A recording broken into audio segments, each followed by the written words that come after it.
two players that we have seen on stream already, and look at them go. It is going to be Andrew HEDRICK on the right and Preston Rutledge on the left here. Of course, both playing Dragapult.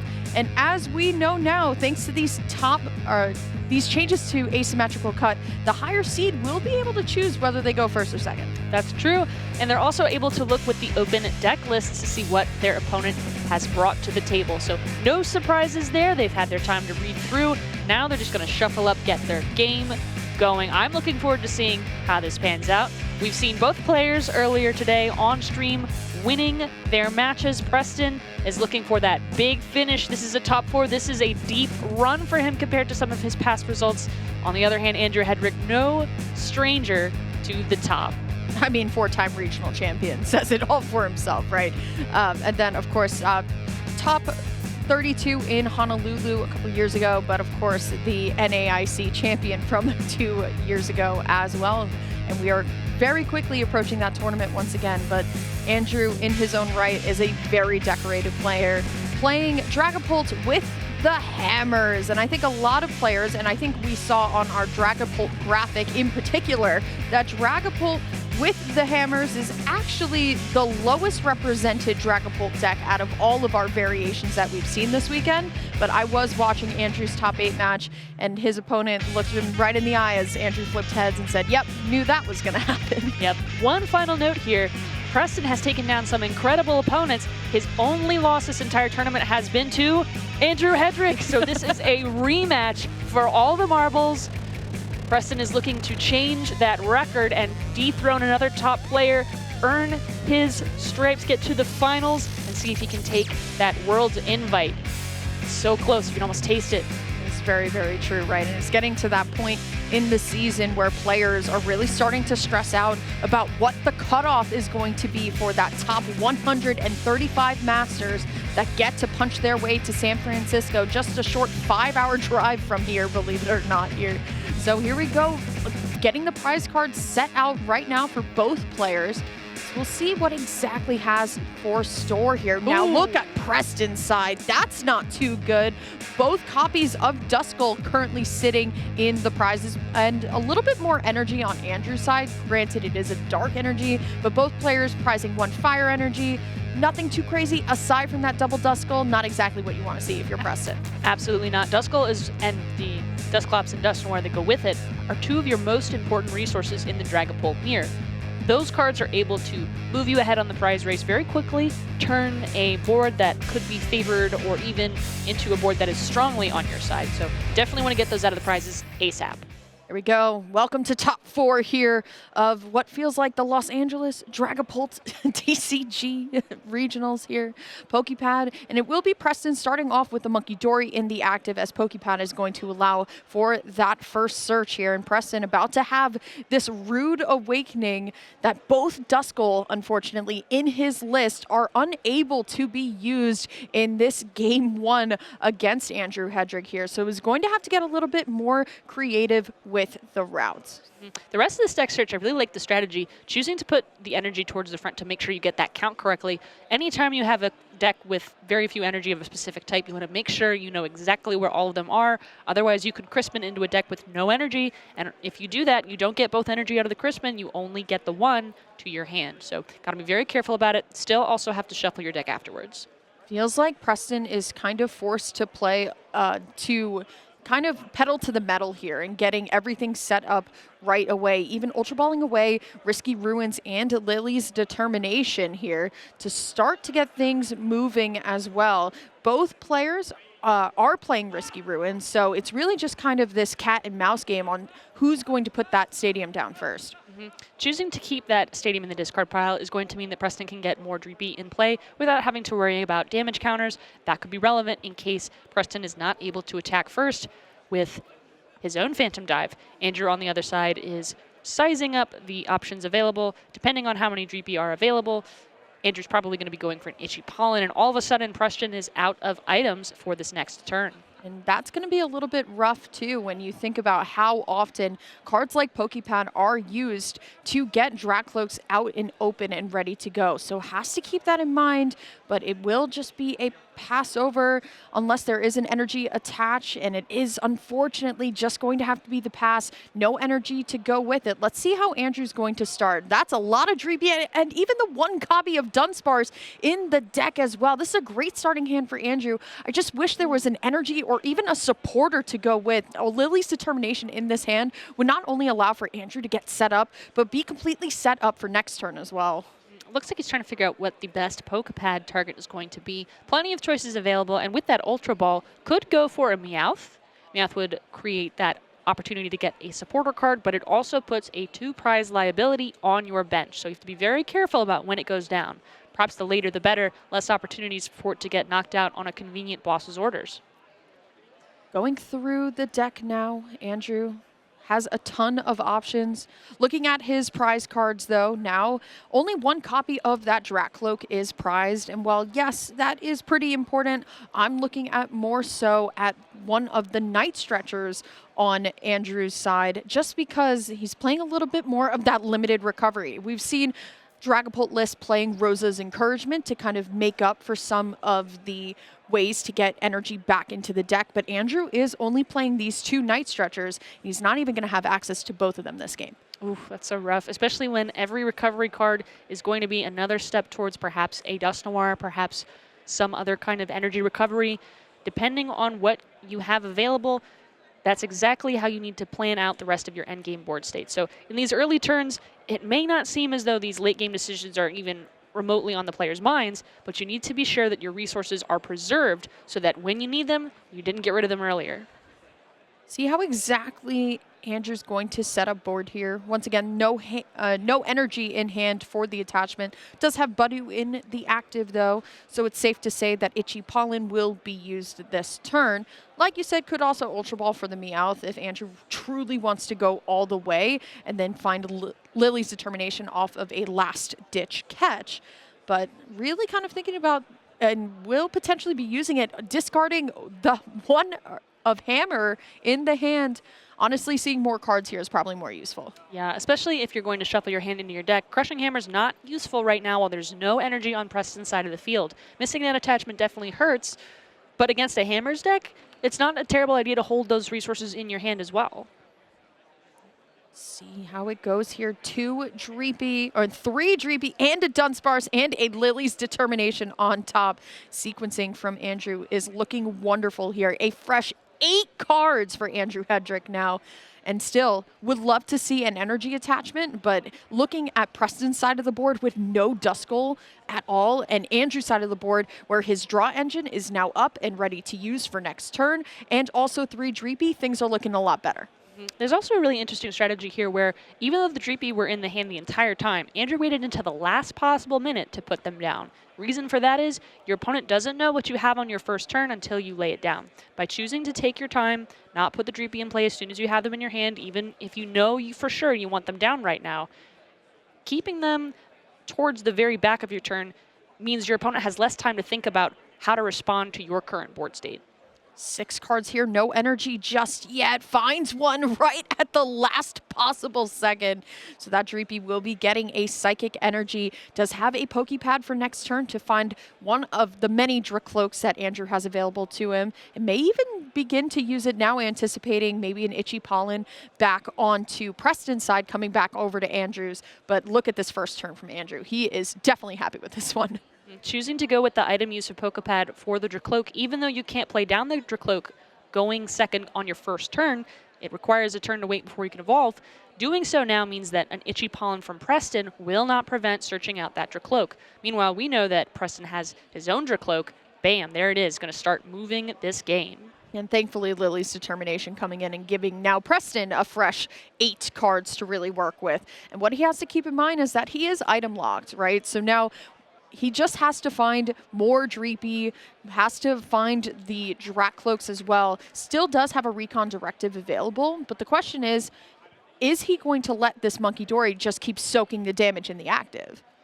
Monkey Dory is also going to be a little bit more difficult to retreat than, for example, Budu. You've got to attach your energy to your Monkey Dory, but if you discard it to retreat, then you can't keep using Adrenabrain. So it's a balancing act of what do you want to attach Do you want to maybe pass? Do you put a Psychic Energy down to retreat with that? It's really up to what resources you get off of this Lilies and this Recon Directive. I do believe Preston just Recon Directived into a Buddy Buddy Puff, and unfortunately has to throw it away because cannot use it because under item lock here, but it will be luckily finding another Dracloak off of the Lily's Determination here. Does have the Budu if he so chooses to go forward with it. I don't believe there's an energy to retreat, so this Monkey Dory may just have to be stuck here, but that Hilda for next turn can easily allow for him to access his ace spec of Neo Upper Energy. Neo Upper Energy will fix this attachment problem. And even though it could get hit by a Crushing Hammer, by the time you've got the Neo Upper down, you've already got an attack off with it. So you're able to use that for its maximum mileage by keeping it either in the deck to grab with Hilda or holding it in your hand in a situation like this. You love to see it. A Recon Directive into another Dracloak to Recon Directive again. Does have an energy, but it is a psychic one. It is not a fire one here. So choosing to keep that could potentially get a second Dracloak ready to go next turn. Or just keep using it for potential discard, but still looking for the fire more so than here. Yeah, there's no reason to use Jet Headbutt and Evolve right away because there's nothing with 70 HP on Preston's side of the board to knock out with that attack.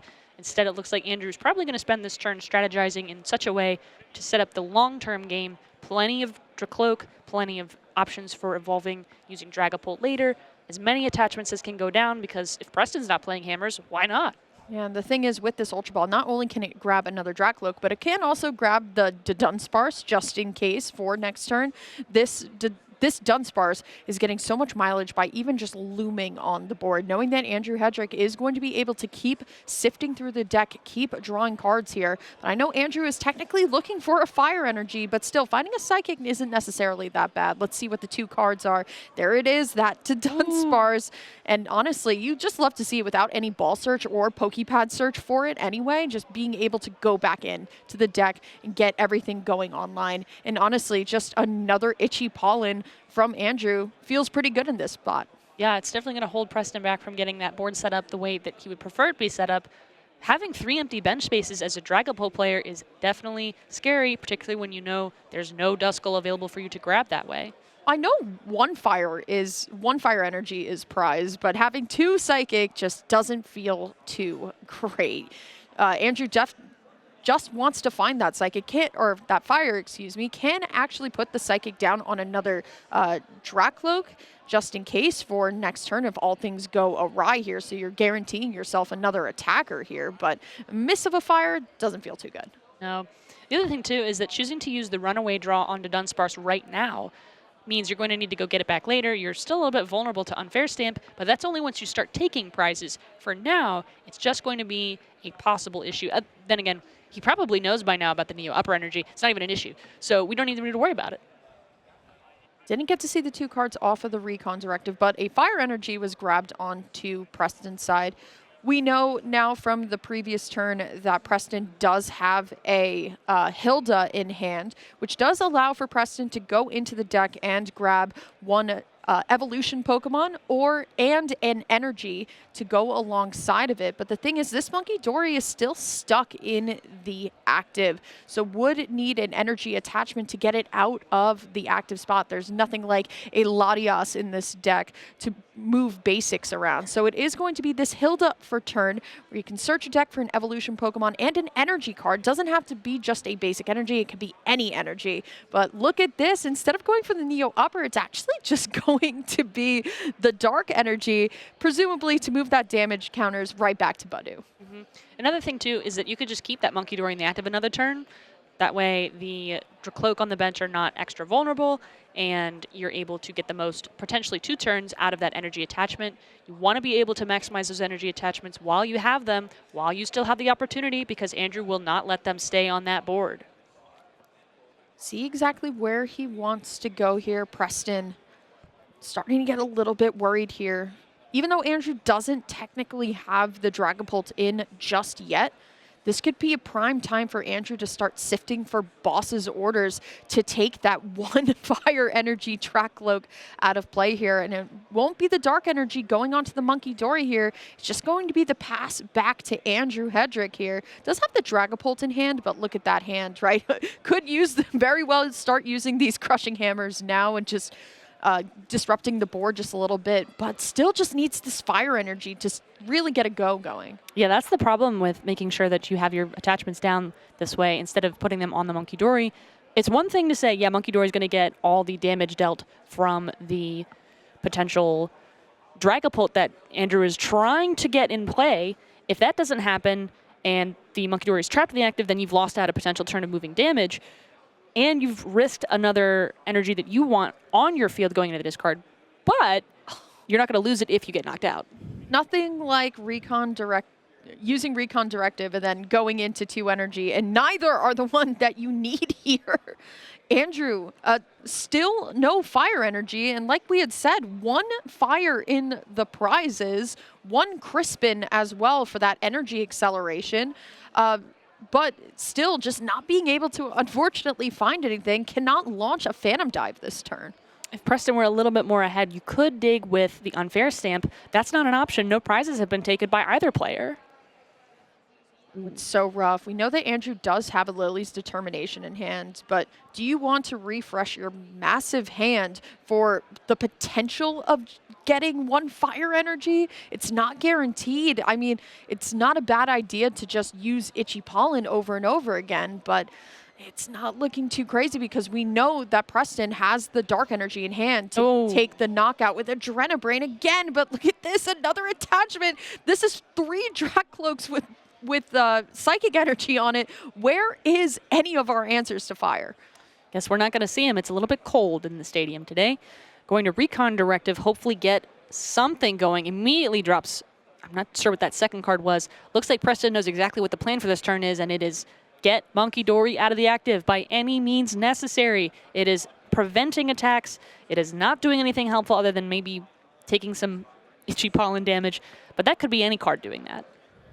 It's a lot of it's a lot of cards in hand for Preston, and he's going to be using Monkey Dory's Adrenabrain ability to move some damage over to Budew and get on the board first with this knockout, and still can attach for turn and start to launch some of these damage counters on over to Andrew's side of the board. And it's so interesting, right? Andrew, look at his board, right? 3 Drac Cloaks ready to go and no fire energy, and Preston has no access to Duskull. Both of them are still in the prizes, and he's about to evolve into Dragapult first, potentially. I think the plan there, by moving the damage onto the Budew, was to get that Duskull out of the prizes, hopefully, with 2 out of 6 of those cards being Duskull. Good odds. Unfortunately, that was not what happened right here. Here we are with that retreat. We're not going to see a Dragon Headbutt, but maybe a Jet Headbutt could be in our future. Will also put down the Dreepy and the Pheasantipity. Risky Ruins, though, does protect Dark-type Pokemon from eating those 2 damage counters there. Can't use any of these items. Might have to be forced to use Hilda again to get a Psychic Energy, or it is just going to be the Jet Headbutt here from Preston, going up 2 prizes in this turn without using Phantom Dive. It never feels good to attack with Jet Headbutt, even, I mean, unless it's to win the game, in which case you've just won the game. But to have a Dragapult in the active, knowing that you're not doing phantom damage counters onto the bench, knowing that your opponent has 3 Dracloak that are all charged up with just needing a single attachment to get going, if Andrew can make it happen. Ooh! Wow. A crushing hammer here, and that is going to flip heads. And there goes that fire energy here, too. I think Andrew has a massive turn on the way. The first Recon Directive did give him Crispin, which will allow for him to get the fire energy out of the deck. Does also already have Unfair Stamp as well here, too. So Preston is going to be kind of in a pinch at this point now, not having a single energy on the board that he's been working so hard to get here. Let's see how exactly Andrew wants to sequence this. Yeah, and the tough part about it is that without any energy on board, you need to use the Neo Upper. But if this Dragapult in the active gets damaged, you need to find a second Dragapult and evolve one on your bench. Otherwise, you're putting energy and committing a lot of good resources to a Pokemon that's about to get knocked out anyway. So making sure you put that Neo Upper in the right spot is more helpful to prevent a knockout, but you're going to lose another Dracloak. That's another Recon Directive gone. You're going to need to keep evolving those bench Dreepies, and they're all going to have risky Ruins damage on them. Still, the energy count for Andrew, even though he's still missing that one fire energy, excuse me, he still does have 2 at least in the deck. Just some very unlucky draws that he wasn't able to find everything. And now Andrew going to be sifting out some kind of cards that he doesn't necessarily need to kind of shuffle back into once he uses this unfair stamp. Just kind of looking around. Would love to probably reestablish the Dunsparce here, but maybe doesn't want to waste a Night Stretcher on something like a Dunsparce when the energy hasn't been cooperating with him. Exactly. He's looking at the fire in the deck left, knows that one is in the prizes, and thinking, please don't repeat those last couple turns. When I need to see a fire energy, put it in my hand. That's another reason to thin that deck out. The more cards you use during these turns, the more you clear your deck of cards that you're not going to need for the late game, the higher your chances of drawing into them, especially that fire energy, right when you need it. Well, we'll see where Andrew wants to put his damage counters as well, as he is finally going to be able to use Phantom Dive. The big question is, would you like for your unfair stamp to stick a little bit more, just because Pheasantipity is already on the bench for Preston? So if he were to take something like this Dreepy here, which looks like a great target to take, that's going to allow for Preston to draw a couple more cards out of the 2 he will be drawing, and then 1 for draw for turn. Let's see how exactly it's going to go down here. Andrew, 5 fresh cards, finds a Dragapult, also does find a Pokepad as well. Could very well use that for the Monkey Dory, as he does see that he has a Dark Energy in hand, but unfortunately already used Crispin actually to automatically attach the fire to the Dragapult. Can actually put the Dark into play this turn. With the Darkness Energy on the Monkey Dory, that's going to put him in a very good position versus Preston, who, though he can get out of this unfair stamp, he needs to attach energy to the Dragapult to attack, which means that's energy that doesn't go on his Monkey Dory, which means that's more damage counter advantage that Andrew has, and a closer shot to winning this all-important top 4 first game. We can assume we are going to be seeing Phantom Dive, and that is going to be 200 to the active, and then Andrew gets to pick where the 6 damage counters go. I have a feeling this board state is going to be something that we're going to be seeing a lot. So once again, it's going to be Preston, or it's going to be Andrew mixing the damage counters around, so Pheasantipity's Flip the Script is not going to be able to be used. No knockouts have technically been taken. Ooh, I can't believe I didn't see that coming. Andrew making sure that there are no outs to this unfair stamp, and making sure that next turn, whenever Phantom Dive comes out, is going to have plenty of options to take a knockout. Choosing to split the damage counters in this way does mean that an energy on Monkey Dory could move them around, but that's too bad because we're already going to need those energy to attack with Dragapult. There's not many good choices for Preston right now. Preston, fortunately, did get unfair stamped into a Meowth. That's kind of how it works. You think that unfair stamp is, you know, going to brick your opponent. Sometimes it does, or sometimes it just gives you your opponent the out, and that is going to be Meowth EX hitting the bench with that last-ditch catch ability that everyone is seeming to love. And if you were worried about energy on Preston's Dragapult, no worries no longer, because we can assume that Preston wants to go for something like the Crispin, has to start sending the damage counters back, because look at Preston's board here, right? I mean, there's damage counters on the Dracloak, the Dreepy, and that's actually going to be a concession because Preston sees the writing on the wall. I mean, because Andrew has that Monkey Dory set up already, that's just going to be sending the damage counters to and fro here. Andrew Hedrick, after not being able to find fire energy for, what, 3 turns, is going to take that game 1. Especially with that Crushing Hammer heads flip, that was extraordinarily relevant. Had that not happened, Preston might not have scooped the game so early, might have played it out, might have kept going, maybe found a way to get those prizes. He's not called Andrew Tailsrick, he's called Andrew Hedrick. That's why he flipped heads on the Crushing Hammer. Oh, I'm going to have to boo you for that one. That's your choice. Small boo. That's your choice. Regardless, though, that was a really great showing from Andrew. It's so unfortunate from Preston, though, right? Because Preston has the right idea with getting the Duskulls ready to go. But the thing is, when they're both in the prizes, right, you don't see any, much more search than just a Pokepad here and there. You can't really get that full kind of gourmet buffet of the Dragapult board, and Andrew had it beautifully. I mean, unfortunately for Preston, wasn't able to get things going, but Andrew showing what the power of 3 Recon Directive in play with that Dracloak could do. Ideally, the ghost types are going to come out of the shadows for Preston this game. Hopefully. We're going to find out what he gets off those first 7 cards. And I'm watching very carefully those 6 prizes because this could mean make or break for Preston depending on how it all plays out. Yeah, it is match point technically for Andrew. One more win would take him into the finals here at Los Angeles Regionals here. No mulligans to be resolved, so let's go on ahead and see the prize cards here as our players are going to be setting them out very shortly. But still, I mean, a great game 1. Let's see if game 2 is going to be giving us something to work with. And hey, there's that Duskull. Yeah, finally got it in the active this time.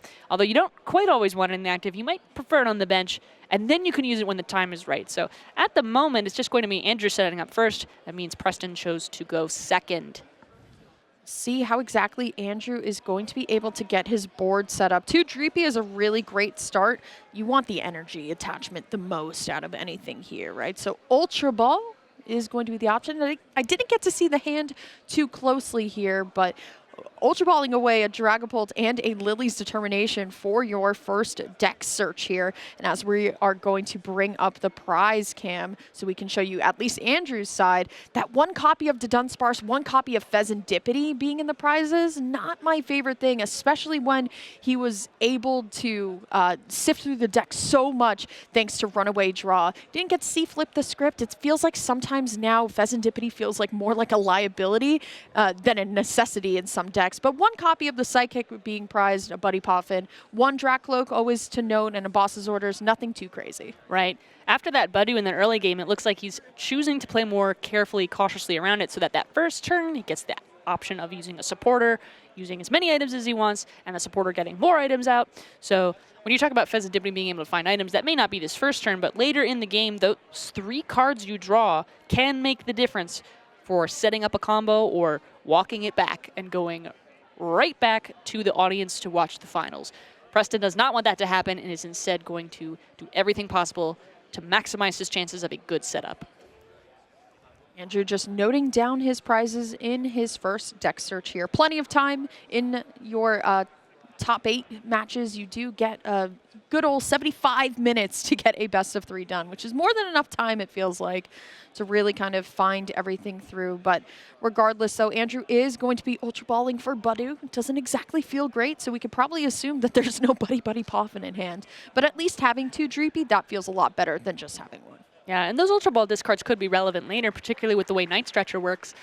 Choosing to put the Dragapult down means you may need to use a Night Stretcher for it later. You could argue that's creating more outs to get your Dragapult at the key moment, or you could say, no, that's turning away your energy when you may need them. So Andrew's a pretty good player at figuring out how to sort these resources out, so I wouldn't be scared at all if I were Andrew in this position, especially with a Budu and 2 Dreepy in play. Going first, that's not a bad combo. Well, that's a great top deck, but did also have it in hand. Lily's Determination, because there's nothing in that hand for Preston.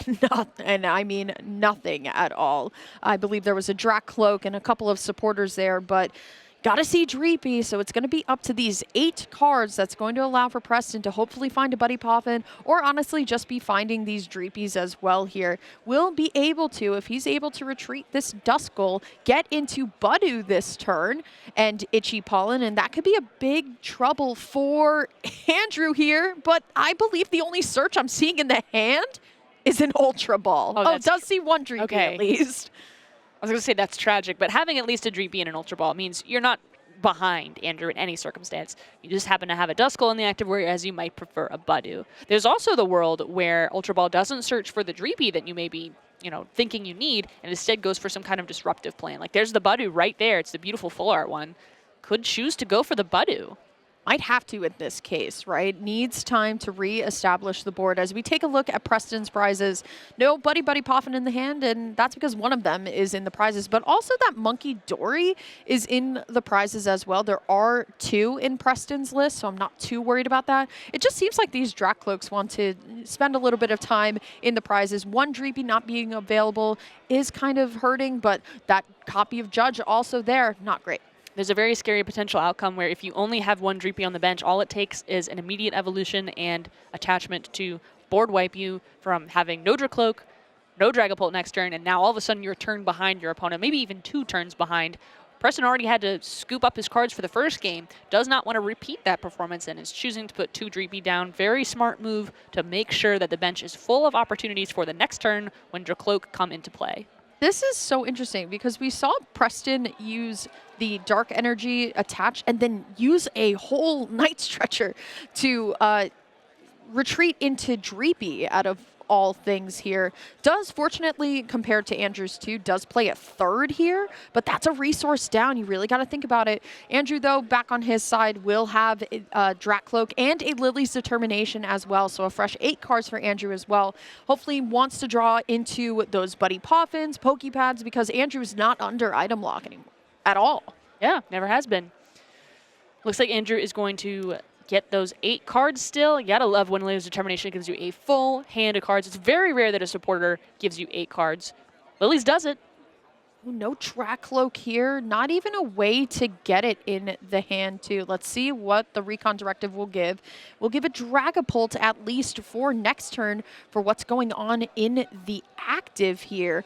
But I'm still not seeing too much. The attach for turn might have to retreat into this Budew. Does at least guarantee with Crispin in hand that Andrew would be able to get back into a Dragapult, and the Monkey Dory as well here too, hitting the bench. But if I'm looking at Preston's board, maybe just sacrificing this energy, going back into Budew is the safest play. This may be scary for Preston, but this time Duskull is available, so that could mean a Dusclops or a Dusknoir this turn. That could change the state of the game. A Dusknoir could knock out the Dracloak or any Dreepy, or even the Monkey Dory, whereas a Dusclops could get rid of the Budew, creating a pathway to use perhaps the Neo Upper Energy for an immediate attack. Just depends on what resources are able to be found off of this Lily's Determination. I think Preston wants to get those prices going as soon as possible, considering this board state. Looking also at the list, and just because the players were also able to see each other's list before this match began, I think it's really smart that Andrew went back fully into Budew here, because Preston does play 3 copies of Rare Candy as well here. So could very well see something like a Rare Candy Dragapult and then Meowth for last-ditch catch for a Crispin, and then things could easily go way out of rye for Andrew here. So smart to just use Budew to keep stacking up these options here. And now it's going to be another Dreepy down. But am I seeing a way to Dracloak? I don't think so. Ooh, bumping the stadium first, making sure those damage counters don't get played. Made sure to check the state of the field before adding more Pokemon. Now trying to figure out where that energy is going to go, choosing to, ooh, pass. Wasn't there a Dracloak in hand? No evolution? I believe it was a Dragapult, unfortunately, and this is exactly what Andrew wants to see with Crispin and Dragapult EX already in hand here. Probably would also like to solidify the board just a little bit more with some more Dracloaks here as well, but is able to find at least the Psychic Energy here. Is keeping track of the amount of Night Stretchers that he's seen too here. But still, once again, I mean, look at this. Recon Directive into Dracloak, into Recon Directive into Dracloak. Feels pretty good here if you're Andrew. I'm wondering if that Crushing Hammer is going to come into play. Let's see if he's able to flip heads. And it's off the table, come on. But I'm going to assume that it's heads because Preston going to remove that Fire Energy. This is a massive advantage for Andrew.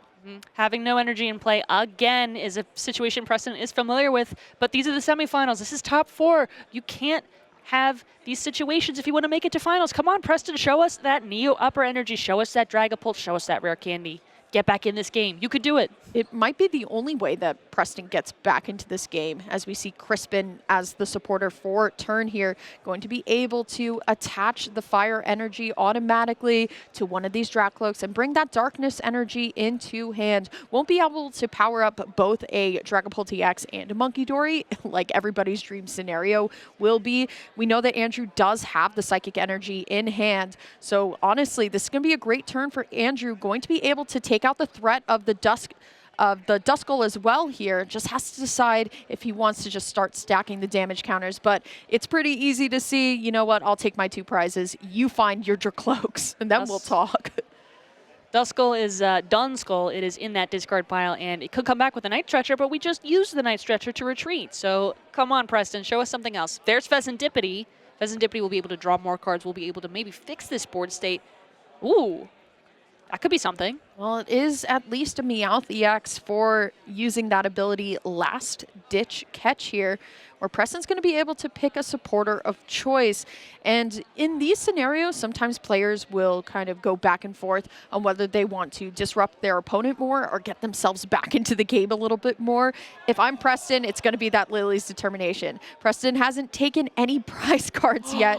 So my goodness, I actually think Preston is going to go for using Lily's Determination into trying to find rare candy. Has to find the rare candy and the Dragapult here to get himself back into the game. Doesn't have Direct Cloak readily available here, so it's going to be these 8 cards from Lily's Determination and then 3 more cards from Pheasantipity EX. Flip the script. Can he get it off of 11 cards? Very high-risk play to attach that Neo Upper Energy before you have any certainty that there's even going to be a Dracloak, let alone a Dragapult going onto your side of the field. If this does not connect with this 11-card combo, Preston may not have the stamina to get through the rest of this game. But we're going to find out. 2 cards, Rare Candy and Dragapult here. Finds the Ultra Ball, so that's the Dragapult, and there's the Rare Candy, 2 of them there. So it will be Preston being rewarded, essentially, for using Lily's Determination here. Very scary, though. Does also have a Pokepad as well to start getting these Dracloaks online too, and still does have access to Pheasantipity's Flip the Script. So that feels a lot better for Preston, but look at all the things he had to do to get there as well. The thing is, though, you're going to be sending damage counters on over to Andrew's side, and Andrew's going to get that Monkey Dory up and running next turn. There's another sequencing puzzle here, which is, do you use the Ultra Ball right now to go get the Dragapult you need, or do you start using Pheasantipity and the Dracloak to get those pieces? Looks like instead of having to discard resources using the Ultra Ball, going to preserve those for later turns. Look at this. We saw it coming. We did see it coming. The only thing I'm a little worried about is Pheasantipity 1 being there, because that's another easy way for Andrew to kind of hold down this 2-2-2 prize race, especially because Monkey Dory is going to have that Darkness Energy next turn. Let's see where he's going to spread the damage, because no matter what, there's going to be a damage counter left somewhere here, and Preston kind of shaking his head too, saying, you know what, it's going to be sent back to me anyway, but choosing to leave Badu still on the bench, as now it's back on over to Andrew's side. Let's see what this Recon Directive gets him. I really love this play because it creates a scenario where Preston is guaranteed some kind of option to knock out next turn using a Phantom Dive, because it's not like Andrew's going to evolve both of the Dracloak. That means there's no Recon Directive. Budu's not getting any more HP anytime soon, so choosing to put those damage counters split evenly means that next turn, whether or not it's on this Dragapult or on this Monkey Dory, Phantom Dive is going to have a bench target ready to go to take the rest of the damage. Also, choosing to split it 3 and 3 means that maybe a second Monkey Dory could unfortunately move both of those damage counter sets off, but that requires 2 energy attachments, so that means another Crispin, or it's not like E-Switch is a common sight in these decks.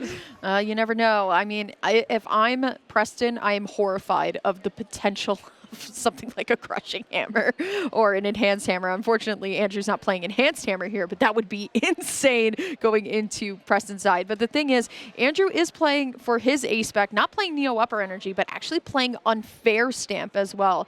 So, I mean, could potentially see that come down the line, and with not a lot of search here, only has the Dracloak to really kind of sift through the deck.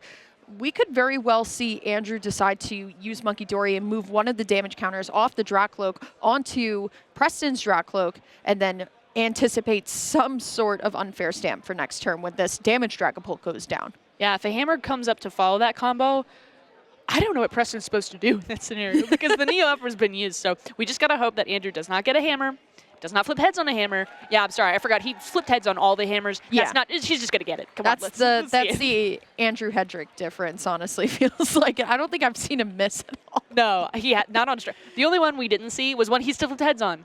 Yeah, that's very true. See what the Ultra Ball does bring. He might want to also evolve one of these Dracloaks up into the Dragapult, so that if Andrew decides to attach energy onto Monkey Dory and then use something like Boss's Orders next turn, can easily kind of slide into Crispin and then be able to use more damage counters to damage this Dragapult into the active here. So let's see how exactly he wants, which one he wants to evolve. No matter what, one of them is going to be cleared of all damage, and Andrew will be attacking with this damage pult in the active. Right, and the other effect of doing it this way, by splitting the damage counters up, is no unfair stamp got triggered. There's not going to be any Pheasantipity coming down from Andrew.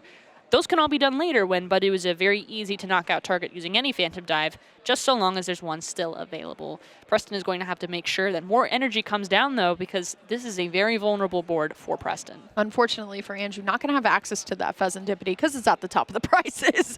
So still, though, maybe doesn't want to take away necessarily his search that he has with Recon Directive. But that one Dunsparce there is definitely another key to victory here for Andrew, who dominated game one so well and now is perfectly set up here in game number 2. Going to use the Night Stretcher now, probably for that psychic energy, going to guarantee a little bit more safety here and just going to say, you know what, maybe it's boss time, maybe it's just going to be attacking and stacking these damage counters all the way across. Andrew is very close to taking 4 prizes here. That boss's orders onto perhaps the Meowth would be enough. Ooh, Pheasantipity! Yeah, we can expect this because Andrew does have the unfair stamp in hand, right? So he could either move the damage counters with Monkey, or he can't even do it because he's already attached for a turn. So instead, Andrew's actually just going to potentially set up game right here, right? Pheasantipity is going to eat 200 damage here and then start stacking it on the Meowth as well. So no knockout has been taken, but look at all the damage on the board. And now Preston has to get this Pheasantipity out of the active with an energy. Yeah, and that's another energy that can't be attached to the Dracloak. That's another way that's going to prevent Preston from building up a board state capable of handling what Andrew's dishing out. The other thing, too, is by putting the damage counters on the Meowth instead of maybe setting up an easier prize on a Dracloak or a Dreepy, is that with another Phantom Dive 6 damage counters, a Monkey Dory, and then I believe a second Monkey Dory, that would be enough for the KO. Yeah, would only need to find Crispin at that point, essentially for game. But still, I mean, Andrew is starting to kind of close the walls in on Preston here. Preston, fortunately, is finally going to be able to get a second Dracloak here as well to be sifting through. And now it's really up to Preston to be finding one of these copies of Judge here to at least make Andrew work for it just a little bit more next turn. But doing so is also going to make Preston's hand even smaller. There's no Pheasantipity to work with to draw 3 cards off flipping the script. Preston has to move very carefully these next couple turns to not get rid of even his own options. Choosing to do the Recon Directive before any Judge or shuffling is also going to mean those 4 cards are what he has to work with. So make the most of this big hand while you have it until you don't anymore. I don't see a Judge in the hand. Is that a second Meowth in hand potentially to go grab the Judge? Could also... well, there's the energy attachment, but the question is, did kind of flash boss's orders as well at the top of the hand? Could be going for something like another damaged Dragapult, stacking more. Okay, looks like the plan here is very simple. Don't get knocked out. Don't lose 4 prizes. Yeah. If that can happen, Preston has a way to wiggle back into this game because he's going to take that big knockout. This is why Andrew insulated his his strategy last turn by putting the Psychic Energy on the Dragapult instead of moving with the Monkey Dory. Well, we are heading into potentially what could be the last turn of this set here. Boss's orders and a Fire Energy is what Andrew needs to take 4 prizes this turn. Has the boss's orders, does also have the Pokepad as well, so could find the Dunsparce, excuse me, or it's already in hand here. So Runaway Draw has to provide this energy here. I think debating whether to thin the hand or not. There's an Ultra Ball. There's only 3 cards in hand. There's a Pokepad and an Ultra Ball. You could use the Ultra Ball to search for 1 card. If Meowth were available, that would be a good choice, but that may not be something that he sees right now. Okay, 3 cards. Is it Fire Energy? He couldn't find it last game, but he can find a Crushing Hammer, but unfortunately, that's not going to be it. Pheasantipity is in the prizes, at the top of the prizes. That's the only search that Andrew really kind of had available at this point here. Might actually be able to kind of survive with this. Could also, if he doesn't want to put forward his Dragapult, could boss's orders the Pheasantipity and take it out with Itchy Pollen, thus leaving the Budew in the active. That's why when he was trying to figure out who to promote, Dragapult has free retreat, but so does Budew. Kind of had a shuffle for a moment to figure out which one to do it. Crushing Hammer will be heads as well, and of course the only target is going to be that Neo upper energy as well here. Andrew adding insult to injury as well, and now it is all up to if he wants to just stack this damage with Jet Headbutt, or if he's going to go back in and just use Itchy Pollen again. I'm surprised he didn't thin the deck out with Poképad before. Looks like he's going to go for something else, though. Maybe a second Monkey Dory? At this point, I think Dunsparce is also a safe bet. Speaking of Monkey Dory, Preston doesn't have a Monkey Dory on his side, so he wouldn't be able to move damage counters over. So Dunsparce might be a safe option here at this point. But it's so unfortunate for Andrew. I feel like he's across both of these games, it's just all he needs is one fire energy to really get going. He could have had game right then and there. Unfortunately, not going to be the case that we're in. So just has to find a way to get on his stability, I guess is the best word, back to his board. There's plenty of it in the deck, so I would love to see the Itchy Pollen play you were talking about with Budew. Feels safe enough. Problem is, once you do that, you've committed your boss's orders. You're going to need to draw another one, and unless that Ultra Ball grabs Dunsparce and you get it off the Dunsparce, that's one less boss you have available to close out your last 2 prizes. So that may not happen, but I'm hoping to see it. I think it would be a great play. It would also keep Preston technically under item lock here as well here. So let's see how exactly he wants to handle this. Maybe he does just want to keep and hold the boss's orders until he knows for sure. But boss's orders is coming down here, and it's actually not going to be the Pheasantipity. It's actually going to be the Meowth here. You don't want Preston even drawing remotely close, but speaking of close, that Meowth is getting closer and closer, only 40 hit points left. That's enough that a single Phantom Dive could knock out both Pheasantipity and Meowth, no matter where they are on the board. So instead of going for the flashy play, Andrew is looking to prioritize that long-term viability, going to make sure there's tons of ways to win the last 4 prizes, to complete the set, to make it to finals, to become a regional champion again, if at all possible. That's what Andrew's planning. Preston is not going to just let that happen lying down, though. There's a Budew that could prevent the Ultra Ball for the Dunsparce for some other kind of boss play, but is this checkmate on board? It doesn't feel too good, I'll tell you that much. Andrew also has this really funny play that if he's unable to find a fire energy, could very well find a darkness energy and use Monkey Dory's Adrenabrain and move the damage counters from the damaged Dragapult into the active into Pheasantipity, and then Jet Headbutt Meowth if it's unable to move, which is definitely another route you want to go, but it'll be up to Andrew if he sees it. I think Preston has to get this Meowth out of the active here. And I know he did grab Budew here, but that Judge might be what saves him. Problem is you have to give up the Psychic Energy to go get it. Ooh, couldn't do it. Had to keep the Psychic Energy, but what are you going to attack with? Do you? Don't pass, man. Don't pass. I mean, is there a boss available? I mean, second Meowth at this point makes the most amount of sense, but what do you boss? I mean, is there anything you can even... I mean, this would be a completely different setup if Duskull were in play, and all of a sudden we're talking Dusknoir could come in, change the math, get rid of the Monkey Dory. Now you've got a Night Stretcher for the Monkey Dory. There's just not enough resources to close this out with too many liabilities that are damaged and full of damage counters to really get anything on your board that can help you in the immediate short term. You might just have to use the energy, retreat the Meowth, and then bring up the Dragapult with no energy on it at all. So... and that's actually going to be the play, and just saying, you know what, if you got boss's orders and either a fire energy or a dark energy, but okay, moving the Monkey Dory forward. Have to do it. That means there's no attachment to the fire without Crispin. That's fair, but once again, it comes down to that play. If Andrew is going to find the dark energy, can use the dark energy to move the damage counters to KO Pheasantipity, but there's the fire energy. The first time he's not looking for it here. Let's see what the Ultra Ball can bring for us here too. Ultra Ball could grab that to Dunsparce. That's another way to get more cards. That's another way to maybe get a Crispin. And the other thing is that the Crispin doesn't actually need to get a fire energy to attach. It just needs to get 2 different colors of energy out of your deck. That way you can attach one using the Crispin to Monkey Dory, manually attach the fire energy, and then you're clean.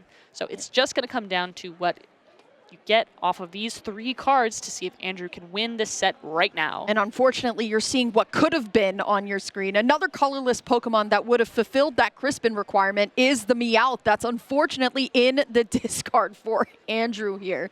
So has to rely off of finding it the good old-fashioned way with runaway draw here. And unfortunately for Andrew, it's just not the right, it's not the right color here too.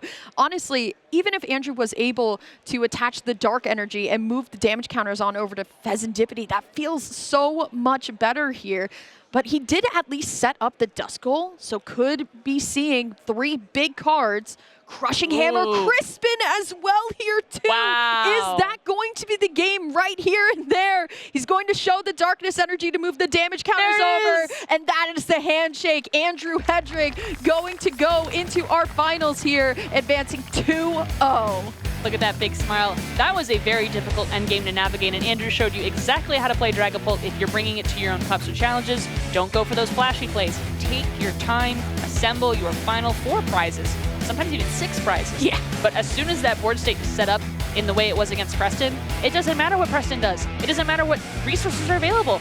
You have so many different options to take those last 4 prizes, and that's exactly what happened with Crispin instead of a boss being the final essential supporter to get it all done.